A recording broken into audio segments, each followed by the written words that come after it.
We are going to have a really fun episode today. I have Whitby here, and we also paired with Doggy Dojo Trevor Smith.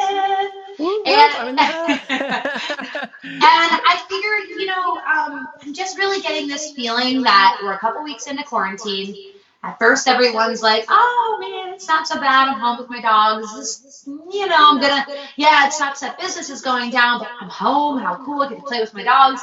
But now we're like 3, 4 weeks in, when we're getting to that point, we're like, "Okay, what are we gonna do?" Like now, I don't really have a plan, or how can I keep improving from home? I thought this would be a really great time to kind of pick your brains and also put some information out there that I found useful.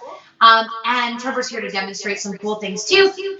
Workout plans, trick calendars. Let's talk about it. Let's talk about developing a plan and what that means as far as how does that help you improve? How do you stick to a plan? How do you get out of a plateau? We've all been there. I'm not here to sell you Beachbody programs, but I am here to show you a couple conditioning things that I thought was really fun that I learned about recently. Some cool new gadgets. I'm actually sitting on one right now, and it's a surprise because I don't think you can see it, can you? No, you can't. And Trevor's here as well. So Trevor. Woohoo! I am here. I'm so excited, you guys. We're going to show you guys how to get your dog moving and working out.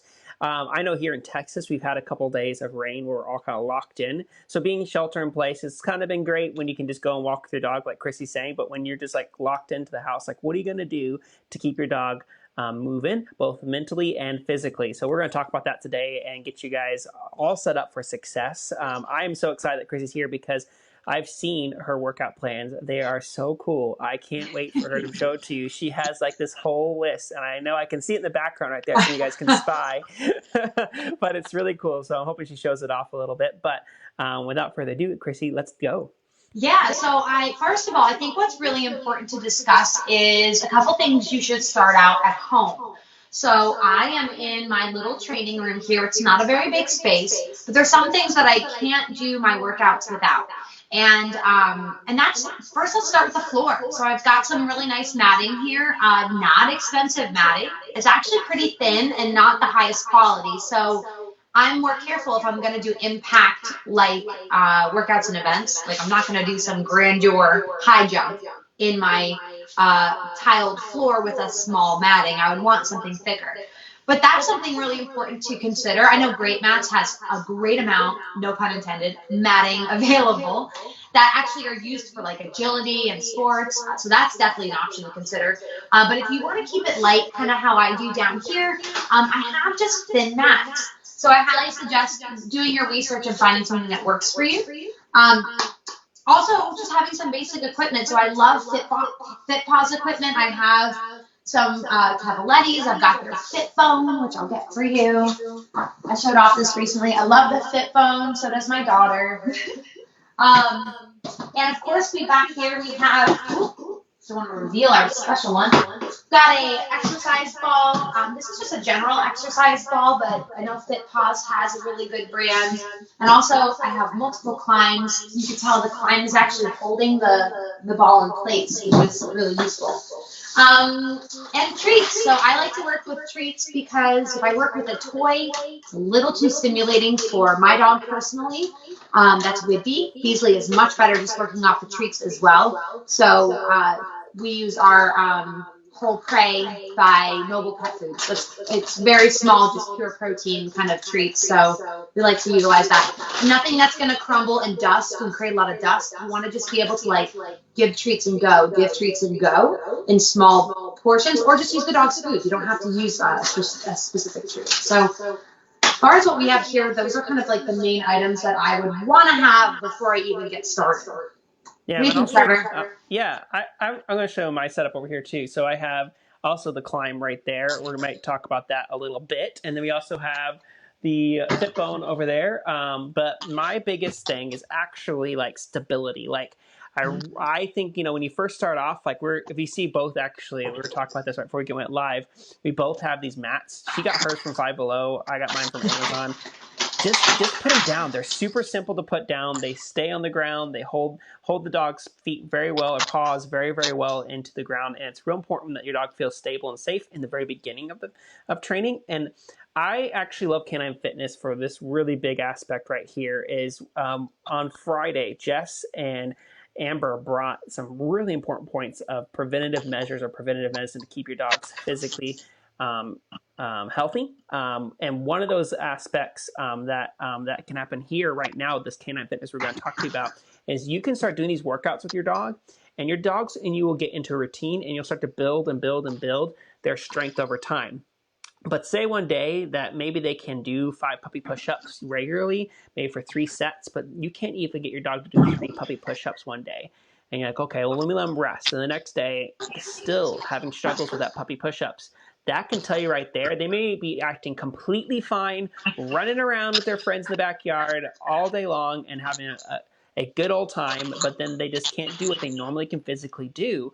And so you can immediately know that, hey, I need to go take them to the vet and get this figured out, because this is not normal. So you can actually find out what's normal physically for your dog. Because as much as we wish our dogs can tell us in words how they're feeling if they're ever in pain, dogs are just so stoic, and they can't speak to us in words, but they can speak to us in actions. So it's really important.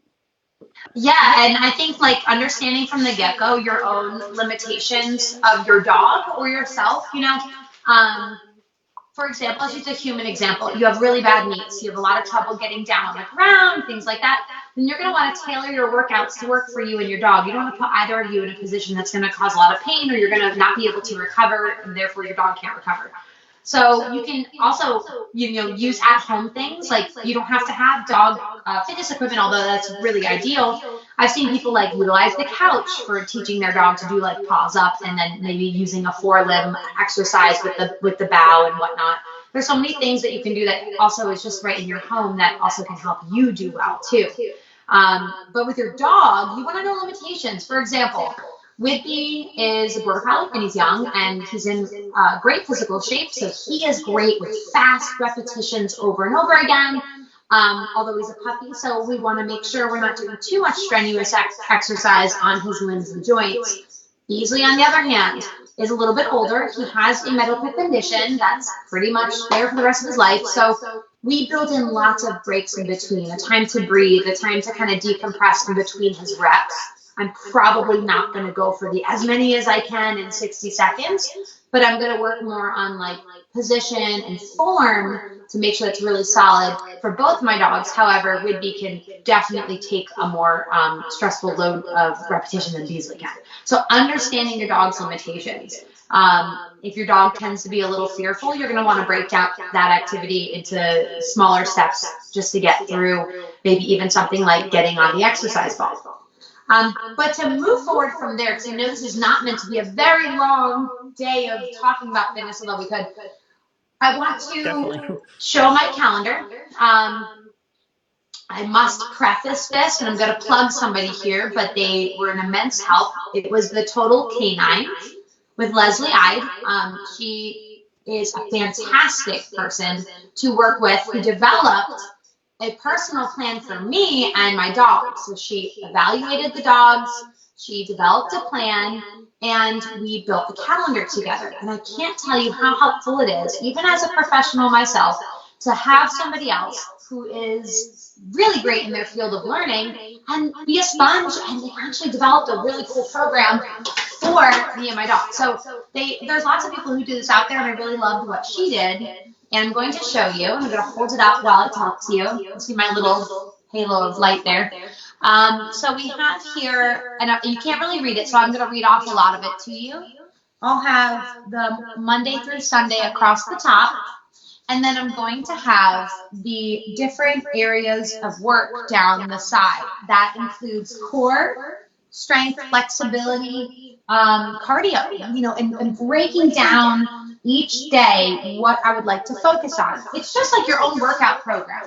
So what I'll do is what we worked on was, core one day, legs the next day, plyometrics another day, and then, of course, having some down days towards the end of the week. So we're working on certain groups of muscles and certain skill sets each day and rotating. So that's kind of where we are with that. And Whidbey, are you excited to play? They're all barking. I don't know if you can hear them, but Beasley's decided to wake up the neighbors. So, for example, we'll have about 6 or 7 exercises on each day that was designed to help them build their muscle. The only thing I want to add is that I did this with the help of a professional. So be careful looking through each of your exercises and working with somebody who can tailor them to what your dog needs. I highly suggest having a calendar. Why? Because it keeps you more accountable. And so having accountability in your dog's training is paramount.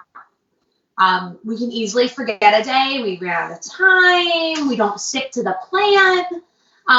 So I definitely want to be sure that you kind of learn to stick to a plan with your dog and to develop something that works for you.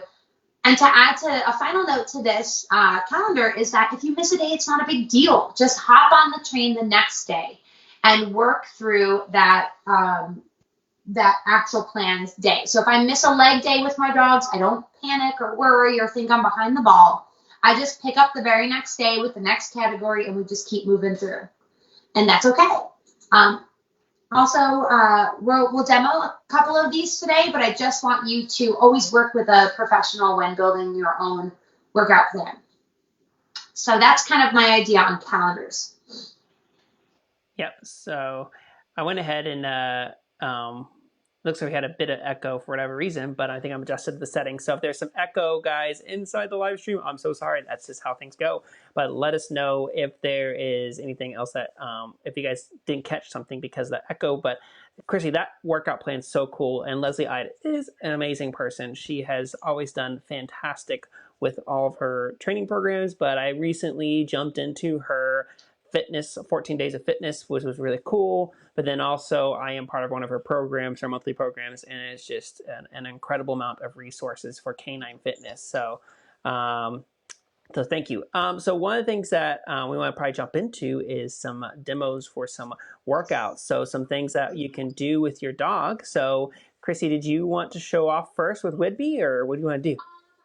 Why don't you show off with Jade? Sure thing. I'll finish out with mine and my cool new gadget I found. And that'll be great. Absolutely. Okay.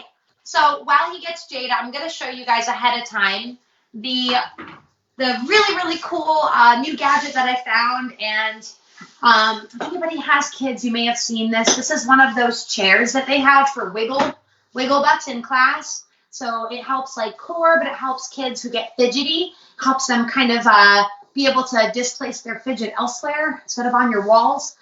So this is a really cool chair, and it actually raises up. So we've got some height there too. So not only does it allow me to, you have to like really push it down, but when you sit on it, it's your own training chair. It actually has a rubber surface on top, which is so cool. And later on today's show, I'm going to show you what it looks like when you put a dog on this and how it helps you get your first steps to a foot stall. So I thought that'd be really cool to show you guys. Here. All right. Hey guys, right here we have our setup. I got Jade in the house. I hope you guys can hear me. So comment down below if you guys are hearing us and the sound issues are taken care of. But I think the video's a little high, just letting you know. Yes. I'm going to once again show you guys how to get some foundations and how to get the flat work down first. Jade, come here. And Chrissy, you won't be able to see what I'm doing. So. Oh, okay, I see you, but it looks, I can't see the climb. Yes, I think you're good. Awesome. So what you're going to do is you're going to do a stand. And what the first foundational part of a fitness is doing stand. Here, Jade, here. I know. And making sure they have a solid stand. One of the things I look for is evenness underneath the legs and making sure that their paws are underneath their shoulders. And then we're going to go into, from the stand position, into a sit. And my favorite thing for them to do is do what's called a tuck sit. So they go take the rear from the back and bring it to the front. So we're going to show that again. And then we're going to do a kickback stand. Stand. Yes. So see how she pushes out that back end and then sit. Yes, and she tucks it in. So that's really good because when you start to put these front two paws up on something wobbly, it's nice if those front two paws are stationary. Another exercise I like to do is stand down, down, and stand. Same kind of idea. Keeping all 4 paws still this time is really important. So down and then stand. Yes. And working through that process of making sure they can do those 2 basic movements. So this one right here, I call puppy push-ups, down and stand. And this one I call puppy sit-ups or squats.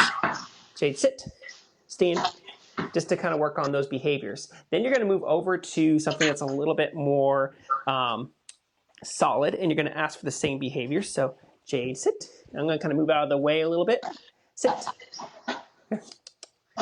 Oh, that's a little kind of what we call a hop up, which is a little bit harder, but. And then you can also do sit. Sit. Oh, good girl. That's a little harder there for her. I'm trying to get her just to tuck on the sit. I'm going to do a hop up again because that seems a little bit easier. Jade, sit. Yes, good. A little bit better. And you can also use the little fit bone here for the stand down to stand. I'm trying to make sure that you guys can see everything. There you go. Yes, good girl. Sit. Yes, good girl. So that's what I was looking for. Stand. Yes, good job. It's a little bit harder on the elevator. You can actually take the legs off that climb to make that first one I just did a little bit easier. Down. Good girl. Stand. Good. Yes. It's a little tight in here at this corner here. I'd probably push this little purple bone out just a little bit more. So I'm going to go ahead and say search. Push it out a little bit more to give her a little more room back there. She's kind of keeping herself aware of what's happening there. Jade, come. And so Jade, sit. Yes, good girl. See that paw came off a little bit? So let me go ahead and focus getting her even. See how her paw's a little bit uneven at the front there. Get a little stand. That's good. Sit. Yes, good girl. Stand. Yes, good girl. Awesome. And that's what I'm looking for. That's what's happening to kind of work through all of the foundational fitness. And we'll kind of dive deep over here and let you guys know more about that. But I'm going to switch over to Chrissy so she can kind of jump in here and do some more with you guys. Okay, guys. So first I'm loading myself up with some snacks, little pieces of treats here. Love using, I say the Noble Pet Foods. It's Guardian Pet Food Company, but it's just protein. I mean, it's literally just beef or just turkey or just chicken. So I love using those treats. And he likes them too. For a dog that's not completely food motivated, it's very useful. So we're going to start with our exercise ball because I think that's a great one, and I think a lot of people probably have this. We're just going to do something really fun and simple, which is just conditioning balance. So getting your dog to put all 4 paws up there and just stay there for a little while. Paws up, paws up. Yes. Now he's a little wiggly. Now I'm going to give you guys all a big, a big caution. We'll say would be as known as Sergeant Reckless. So he might fall off and wiggle and all that stuff. He's still learning. So this is why we do this in small steps. But I'm going to show you how he does all 4 feet up on here. Hopefully it doesn't flop over. Oh, there he goes. Good. So by getting all 4 feet up, this is a great way for him to learn some stability and balance. If he's long for a border collie. So we'll work little exercises. Maybe sit to stand. Stand. Good. Excellent. And off. Good. And so repeating some little things like that, just get their confidence, get their feet working. You can also work on doing pivots with the ball. There's so many different things. If you don't know what these are, pivots are paws up. And with a little help, I might get my dog to pivot so he's going to roll the ball. Spin, spin, spin. Good. Paws up.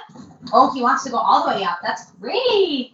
And of course, I'm feeding reward as it comes all the way up, even if it's not exactly what I asked for, because I want to keep everything very confident, very fun. It's not a big deal if it doesn't get it right. We're going to work through it, and we're going to make it happen. So that's something you can easily do from home, but make sure you get a ball that's burst, like anti-burst or burst resistant. You really don't want there to be a traumatic experience for you or your dog, and it's not fun. You can see we have a patch on ours because I have a border collie who likes to bite bees, and so he did. But I also have a husband who works on jets, so he was able to patch it. So that's pretty awesome. Just saying. Save a lot of money on those if anybody has gone through them as much as we probably have. So the next one that I'll show you briefly is probably my most favorite because it's so satisfying for me to do with my dog. I believe you just call it. Actually, I think this one might be called it's not mountain climbers. It might be called the pop-ups. It's my favorite. It's like a full hind end workout, and for me, worry so much on improper landings. I work so much on ACL tears and hip issues. Like for me, you are not biting that ball. He's about to pop it again. So for me, this exercise is like just five, a couple times a week, do 5 times, increase it if you can. But I'm going to show you what it looks like. So we have our Cavaletti system. So just one set is plenty. And let's see if you guys can see. I'm going to move it back just a hair. I know you guys are working with my small space, and I thank you guys for tuning in if you're tuning in right now. Sit. I'm going to sit right at the base of the jump, which is right at the beginning. Yes, thank you for the paw. I'm going to ask him to actually push from his hind end up and over the jump. So it's not so much that he leads with his front end. I want his entire hind end to come up off the ground over the jump, and I want him to land on all 4 feet. That's the goal. So first you would start with just what he did now, which was just crossing the Cavaletti, getting comfortable with that. But if you have more athletic dogs, I thought this was a really cool exercise. So I use the command, I say pop, pop up, pop. So some combination of that. Pop. Yes. And if he knocks it, it's okay. But I'll try to do it to the side so you can actually see the full body move. It's a pretty sweet move for the dog, and it's like really fun to watch in slow motion. You can see your dog like totally engaging their hind end. So try, pop, yes. So you see the front end come up, and then you see him push with his hind legs over that Cavaletti. Sit, pop, yes, great. And that's all I'm gonna do. Remember, he's a puppy, so I'm not gonna be doing a ton. That's it. But I just wanted to show you guys kind of what that move looks like. And it's a very simple move, but it can make or break a difference in your dog's hind end kind of coordination and also staying safe. Now, the last one, because I could go all day with this. You saw my calendar, right? Leslie, you have put me to work. But she really has. I'm down here jamming to music all day, doing my dog workouts. Like, it's fun. And once you get used to it, like I said, build yourself a calendar, because at first it's daunting. And yes, you miss days. I definitely did. I'm not perfect by any means. But then you get into like a routine and you get better at doing it more efficiently. So at first it would take me a long time getting equipment out, figuring it out. And now I can get in and out with almost both dogs in about 20, 30 minutes. Not bad. This is the cool chair I told you about. Got it for my daughter. She's kind of too small for it still. So we kind of adapted it to our dog training. And it's really neat because, for the foot stall, this chair acts as a center of gravity, but it rotates kind of 360. It kind of wobbles 360. Think of your Kong wobbler. If you have one of those, it's kind of the same mentality. But this is fun because you put your dog on it, and it's kind of the same feeling of a foot stall, center of gravity, but there's still that operational moving in the 360. So we're going to show you kind of what it looks like to get your dog up on one of these chairs. I'll post a link, by the way, below so you guys can see where I even got it. What's that? Good. And so for him, I might put a foot on it. By putting a foot on it, I help stabilize it a little more. But I can work on sit, stand. There you go. Just sit. Good. And it really does move a lot. So you're asking your dog to constantly correct their position, which is a workout in itself. And I might advance it. Let's see if he'll do it. We're still pretty new. Spin.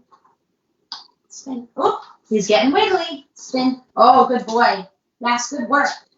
Yes, good work. Good boy. Okay, free. Off. Excellent.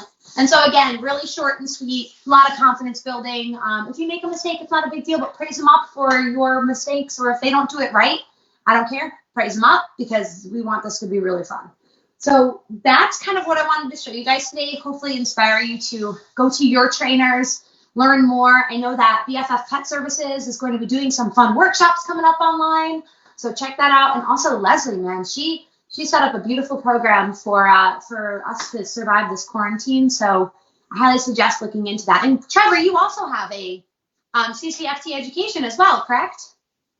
Yeah. Tell us a little bit. One thing, let me talk about that real quick. I actually had the awesome privilege to work with paws, and they partnered up with University of Tennessee, and they did this incredible program called Canine Fitness, and it's certified canine fitness trainer program, and it's a really good program to kind of dive deep into how to develop plans like Chrissy's talking about. One of the things as Chrissy and I were talking, I wanted to make sure to cover, and that is, I want you guys to know that the progression of difficulty is as such, in my opinion, and Chrissy can definitely jump in here and let me know differently, but first we like to do what's called flat work first. Just have your dog, all 4 paws on the flat, doing movements, making sure that they can, like I said, like I showed with Jade, standing on a stable surface just fine, no difficulty, sitting, downing, all that stuff.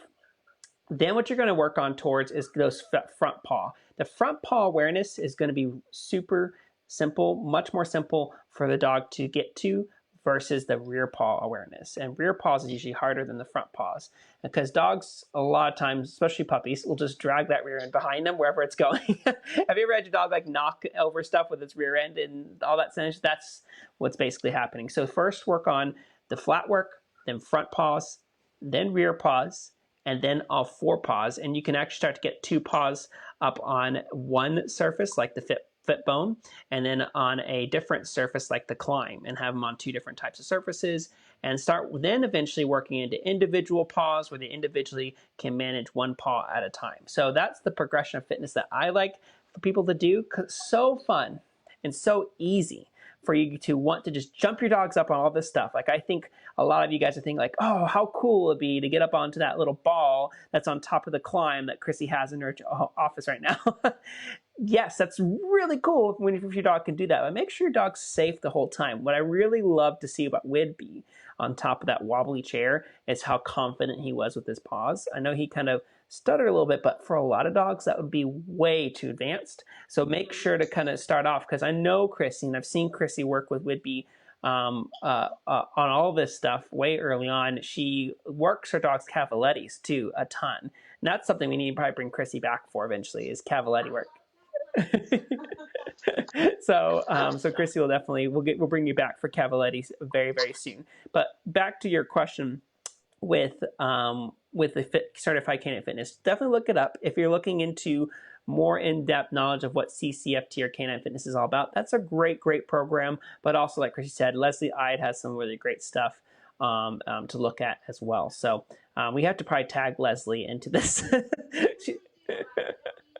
To have her like take over, but she's really great and kind of opened my eyes to I love learning from other trainers, and I think that's something that this summit is really trying to push as well, is celebrating the knowledge of all these different people. And it's endless. It's like a web work. You meet somebody, then another thing happens, and bam, bam, bam. But it's like it's all knowledge. So I feel so inspired now, now being more confident myself, whereas you talked to me months ago, I didn't even have a plan. Jade agrees. So if there's any other questions, you guys, feel free to comment down below, because we are live. We are doing this as a live stream. If you have any questions on replay too, like if you want to watch this, if you're watching this on replay, you didn't get a chance to, some of you guys are working hard at taking care of the essentials of the world. Like my wife's a vet, so she's at work right now. And so I would 100% want you guys, if you're watching this replay, to comment down below any questions that you guys might have. I know that we had Trisha on here earlier. She wanted, and she was so excited about the rear end awareness stuff and making her dog, strengthening her rear end. Chrissy, do you have any more tips on strengthening the rear end exercises or anything like that? Yeah, I do. Especially, it depends on the age or what you're working towards, but I really love natural resistance for your dog. So a lot of gait changes. So that's like your walk to your canter, your uphill exercises, downhill exercises, using your natural land. But I know from my experience eventing horses, so 1,000-pound animals over these huge obstacles, how do you build their hind end awareness? I love cavaletti work to an nth degree, so much so. I love developing where you take cavalettis and jumps. I'd love to come back and do something like that. But if you are working with a little bit of equipment, I would just say anything that can build that natural resistance. So if you're working flat, like Trevor says, that's great. And doing those hind end awareness so they know where their hind end is moving on different obstacles is fantastic. But you can also increase the elevation a little bit, maybe on the front end. So when they have to stand up, now there's more resistance on the hind end. So when they go to stand up, there's more weight distribution onto their hind end, having them lift that hind end, strengthening those muscles. And I'm a huge proponent of hiking. So use your natural surroundings. That is so great for proprioception, and also the natural hills and logs they climb over all adds into building a very well-rounded dog. And Chrissy, one more thing too is if anybody wants to know more information, whether it be canine fitness or anything else that you have to offer, what are some great places people can go to talk to you or find out more information with you? Because I know you're always posting so many great things on your social media. So where could they go for all that? Thanks, Trevor. I highly suggest to follow me on Facebook, official Chrissy Joy. Instagram is the Chrissy Joy. Also, I'm with the Bonafide Talent Group, so you can reach me there anytime. We're starting to branch out even more right now with our quarantine, and this is a great time to get our dogs more trained. So you'll see some cool content coming through there with the summit. And that's Bonafide Talent Group. You can find us on Instagram and Facebook as well. And don't forget, April 15th, Beasley's movie comes out, which we're so excited for. I got a date yesterday. It is April 15th. So Agent Toby Barks will be coming to your home. And we're absolutely thrilled. So feel free to follow him. So stoked. I'm so excited. We are going to need to do... which is a summit day. So maybe we'll have something to connect there. I don't know. We'll see. But follow him on Facebook and Instagram as well, and that's The Good Beasley. One more thing is we definitely need to do, if you guys want some sort of behind the scenes or premiere of the movie Agent Toby Barks, let us know in the comment section. I think we could figure something out. I know, like, if it's like, I'm not sure, Chrissy, if it's launching on Netflix or where it's at. I'll find out more information. I believe we were supposed to have theatrical release. Like, that was supposed to be, I was supposed to go up to Rhode Island for the premiere, red carpet, like the whole shebang. All of that's been scrapped with the quarantine. So I think they're going right to, I know that, like, you can pre-order DVD now, but I believe that it's going to go right to your Netflix on demand. That's when it's going. So now it's just about how techie, Trevor, can we connect the world with the premiere? So we'll have to find a way we can do for like a watch party or something. I think it'd be really fun. Yay! So last little tidbit, guys. Thank you for joining today. You guys are awesome. We've had so many great viewers. I have over 20 people watching right now, and I thank you so much for that. We really do appreciate the support of the summit. All these trainers are coming to you guys and doing these live streams for free, so please go check out their socials, and please give them your love and support for doing all this stuff. I'm seeing all the hearts flying right now. I'm seeing that it's like a little heart shower. Awesome. So the next time we are live is going to be Wednesday at 11 a.m. Central Standard Time here on the Doggie Dojo. And if you guys have any questions, let us know. If there's something you want to see in the summit before it's over at the end of the month, I know, sad, but just if you guys continue to support and you keep showing us your love, I think that we can make the summit or do something similar in the future. So if you're liking this, let us know.